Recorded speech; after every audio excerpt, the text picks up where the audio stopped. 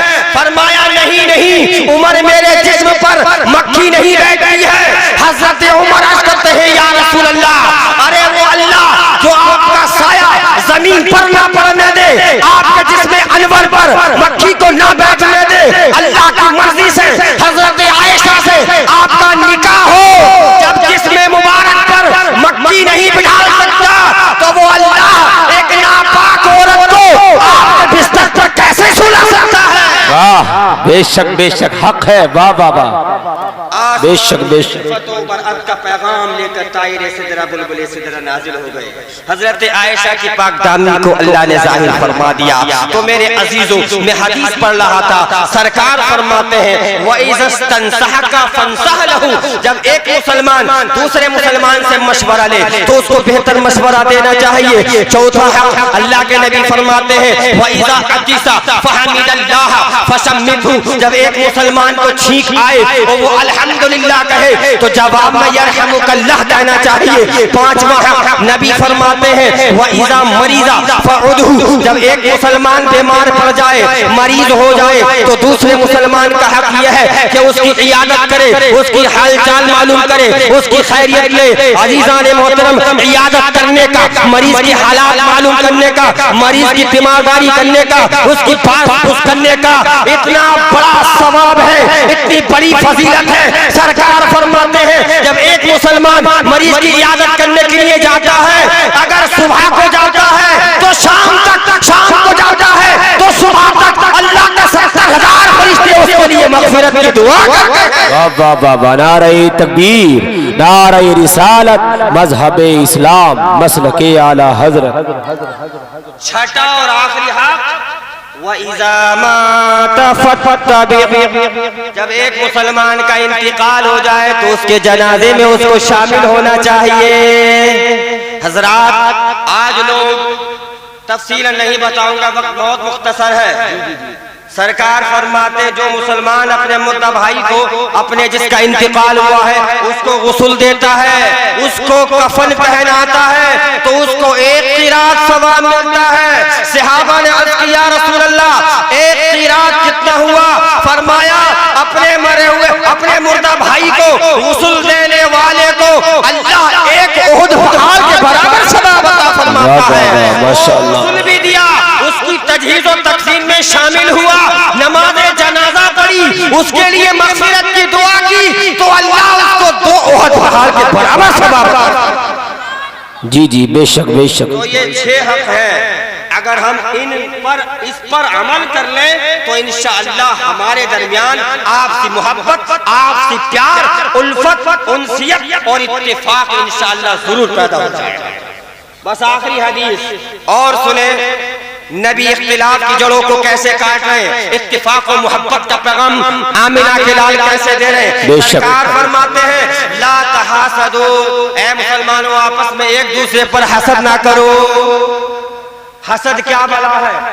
حسد یہ ہے کہ آپ کا کاروبار بہت اچھا چل رہا، میرے سینے میں جلن ہے کہ آپ کا کاروبار چوپٹ ہو جائے، آپ کو نقصان پہنچ جائے، جان و مال کا ضیاع ہو جائے، کاروبار تباہ ہو جائے، آپ کا پیسہ برباد ہو جائے، آپ کو جو ہے پریشانی پہنچے، یہ کہلاتا ہے حسد۔ حسد کی مذمت حدیث سے سنو، سرکار فرماتے ہیں الحسد یاکل الحسنات کما تاکل النار الحطب، حسد نیکیوں کو ایسے کھا جاتا ہے جیسے آگ لکڑی کو کھا جاتا ہے۔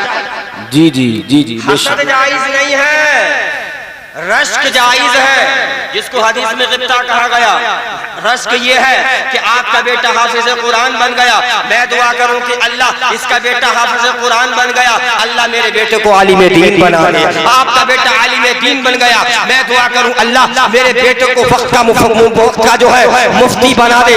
اللہ نے آپ کو 1 منزلہ مکان دے دیا، میں دعا کروں اللہ مجھے 2 منزلہ مکان عطا کر دے۔ اللہ نے آپ کو صاحب اولاد بنا دیا، میں دعا کروں اللہ مجھے اس سے اچھی اولاد عطا فرما دے، اچھی اور نیک نیک فرما بردار اولاد عطا فرما دے۔ یہ ہے رشک، رشک جائز ہے، حسد جائز نہیں ہے، اسی لیے نبی فرماتے ہیں لا تحاسدوا، آپس میں ایک دوسرے سے حسد نہ کرو۔ لا تحاسد، پھر فرمایا ولا تناجشوا، اگر کوئی مال خرید رہا ہے، مثال کے طور پر یہاں بہت سارے لوگ ایسے ہیں، کوئی لکڑی کا کام کرتا ہے، کوئی بھوسے کا کام کرتا ہے، کوئی مٹر کے کھیت خریدتا ہے، کوئی جو ہے کسی طرح کا الگ الگ بزنس ہوتے ہیں۔ آپ نے مثال کے طور پر لکڑی خریدی 50,000 کی، 50,000 روپے آپ نے لگا دیے، حضرت بھی یا بھائی وہ بھی وہی کاروبار کرتے ہیں، ہمارا اور آپ کا یعنی بیچنے والے کا اور خریدنے والے کا معاہدہ چل رہا تھا، ابھی بات پوری نہیں ہوئی، 50,000 کی رقم لگا دی گئی، بیچ میں دوسرا خریدار اس نے ٹانگ اڑا دی، اس نے کہا بھائی یہ جو ہے 50,000 کی خرید رہا ہے، لاؤ میں 1,000 بڑھا کر کے دیتا ہوں، لاؤ میں 2,000 بڑھا کر کے دیتا ہوں، لاؤ میں 5,000 بڑھا کر کے دوں گا۔ ارے بیچنے والے کو تو فائدہ ہو جائے گا، جس کے لین دین کا معاملہ چل رہا تھا، جس کی تجارت و بزنس کا معاملہ چل رہا تھا، اس کے دل کو آپ نے توڑ دیا۔ اس لیے نبی فرماتے ہیں جب دو لوگ آپس میں خرید و فروخت کی باتیں کریں تو تم آڑے نہ آؤ، دوسرے کے مال پر بیع نہ کرو، جب دونوں کا معاملہ جب تک صاف نہ ہو جائے تم خریداری کی بات نہ کرو۔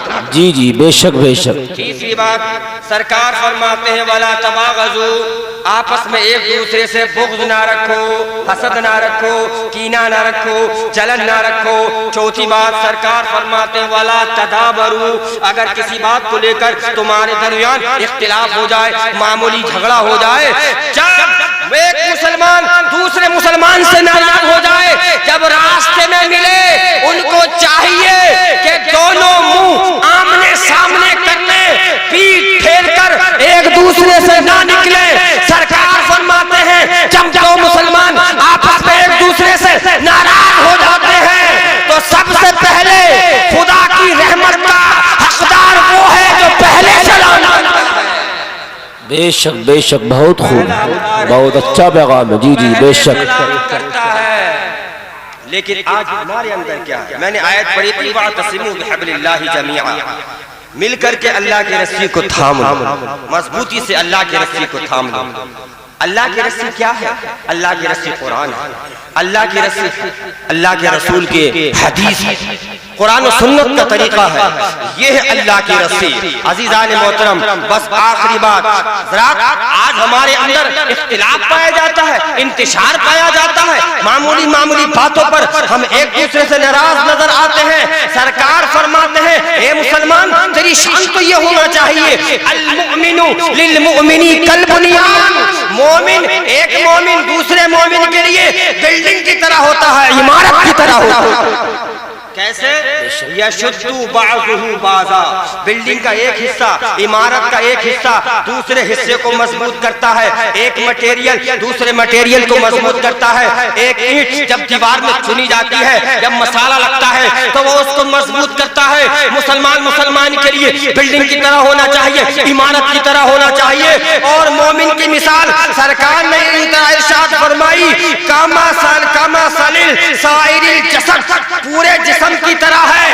جب مومن کو فیور لگ جائے، بخار آ جائے، اس کے پیر میں کانٹا چبھتا ہے تو تکلیف پورے بدن کو ہوتی ہے، دل پہ احساس ہوتا ہے۔ مومن کا مومن کے لیے دل میں ہمدردی اور محبت کا وہ جذبہ ہونا چاہیے کہ چوٹ لگے ایک مسلمان کو تکلیف ہو، ایک مسلمان کو احساس ہونا چاہیے سارے مسلمان۔ جی جی بے شک بے شک۔ لیکن آج ہمارے اندر یہ چیز نہیں ہے، آج ہم ایک دوسرے سے برسر پیکار، آج ایک دوسرے سے ناراض، معمولی باتوں پر کہا سنی ہو رہی ہے۔ آج اتفاق نام کی چیز ہمارے درمیان سے نکل چکی ہے۔ ایک ہو جائیں تو بن سکتے ہیں خورشید مبین، ورنہ ان بکھرے ہوئے تاروں سے کیا بات۔ ہمیں تارے نہیں بننا ہے، ہمیں سورج۔ پیارے وہ کردار پیش کرو، وہ انداز پیش کرو۔